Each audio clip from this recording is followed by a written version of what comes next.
The Calgary Stampeders are 5-point favorites in the Battle of Alberta, despite the Elks coming off 2 straight dubs, if you didn't already know. Jake Maier got his mojo back against Toronto last week as he threw for 4 touchdown passes, but it didn't matter because he didn't win, boys. Can Edmonton do the unthinkable? I don't think it's so unthinkable, though, and win a 3rd straight game. I'm rolling with the Stamps this week, and I have been as critical of the Stamps as anybody this season. But the reason I have faith in Calgary this week is I thought the Ottawa Red Blacks did a very poor job of game planning against Trey Ford, and I think Brett Monson is a lot smarter than that in Calgary as a defensive coordinator. I think they've got the tools that they need, i.e. Cam Judge, to spy him more effectively, and I think that Monson is going to do a much better job of scheming that offense that, let's also say this, has a significant amount more film on it than it did even just a couple of weeks ago since Jarius Jackson took over. So I'm going to take the Calgary Stampeders for that reason. But boys, I will not be surprised at all if Edmonton wins this week. And in turn, in doing so, wins my favor.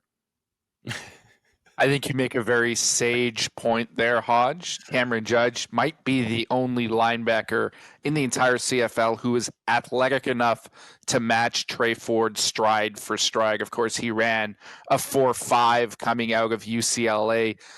Trey Ford ran in the 4.4s. It's going to be an interesting matchup between those two. But to me, this game comes down to 2 people, Dave Dickinson and Mark Mueller on the offensive side of the ball for the Calgary Stampeders, because we saw that passing offense come to life last week after doing almost nothing for the 4 weeks prior. But they lost. Do they take the right lesson from that game and see that as an effective strategy going forward? If they do, they're going to win. But if they take the wrong lesson like they did earlier in the season when they opened things up, had an inopportune turnover and lost, and decided to shut that whole offense down, if they take that lesson and go back to what Jake Maier was doing before, 3 yards a target, dink and dunk, this team will lose to the Edmonton Elks. I think they take the right lesson. I'm picking the Stampeders, but it comes down to those 2. This is one of those lines that make me think that CFL odds makers don't have access to enough stats. But because I don't think that the Stamps should be 5-point favorites at home. The Elks, you could argue, should be small favorites or potentially even a pick'em game with the way both these teams are playing right now. So I'll take the Edmonton Elks on the spread. I'll take the Edmonton Elks on that juicy money line because I love me some Trey Ford. And I hope this young dude continues to show that U Sports, CIS, CIAU, Canadian university quarterbacks can ball in this league for the future. Because I think there are a number of guys over the years that could have done it, but didn't get the opportunity. That's the most important part here. So I hope Trey Ford continues to have his star rise. And for this week in particular, because it can fill our money with some nice value on the money line.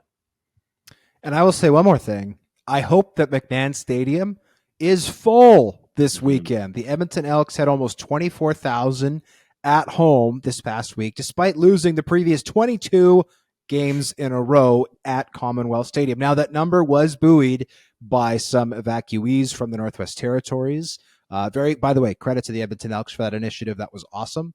But if they can get 24,000 after losing 22 games in a row, surely the Calgary Stampeders can get 25, 28, 30,000 on Labor Day. There's going to be Elks fans there.